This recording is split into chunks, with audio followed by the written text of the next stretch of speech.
काले संसार सागरतः दिव्यधुनी मकरन्दे परिमल परिभोग सच्चिदानन्दे श्रीपतिपदारविन्दे भवभवैके दच्छिदे वन्दे सत्यविभेदापगमे नाथ तवाहन्नमामकीनस्त्वं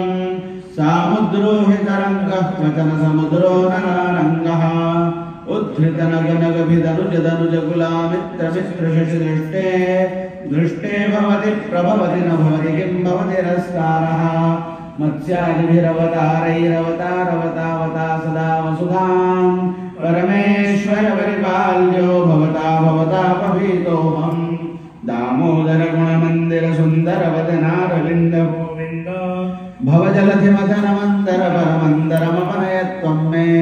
नारायण करुणामय शरणं करवाणि तावकौ चरणौ इति षट्पदी मयि वदन सरोजे